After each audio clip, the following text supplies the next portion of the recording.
अस्सलाम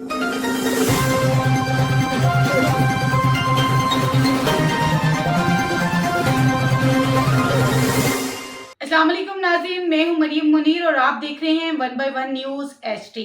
खबर शामिल करते हैं फैसलाबाद से। Government MC high school Madni Chowk Samanabad के होनहार तालिबे इल्म मोहम्मद अब्दुल्ला ने पूरे फैसलाबाद डिवीजन में बैतबाजी के मुकाबलों में पहली पोजीशन हासिल करके अदारे और शहर का नाम रोशन कर दिया। ये एजाज मोहतरमा चीफ मिनिस्टर मरियम नवाज शरीफ और वजीर तालीम जनाब राना सिकंदर हयात के विजन के तहत अशरा रहमतुल लिल आलमीन के हवाले से मुनक्दा इल्मी और अदबी मुकाबलों में हासिल किया गया। इसी अदारे के एक और तालिबे इल्म ने कलाम-ए-नात पढ़ने के मुकाबले में डिस्ट्रिक्ट फैसलाबाद की सतह पर पहली पोजीशन हासिल की।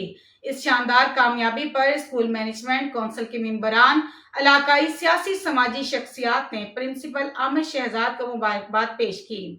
प्रिंसिपल आमिर शहजाद का कहना था कि आज के दौर खुद एतमादी और कम्युनिकेशन का है और जो तुलबा नसाब के साथ साथ हम नसाबी सरगर्मियों में हिस्सा लेते हैं वो अमली जिंदगी में ज्यादा कामयाब होते हैं और सिविल सर्विसेज जैसे बड़े इम्तिहानात में भी नुमाया कारकर्दगी दिखाते हैं।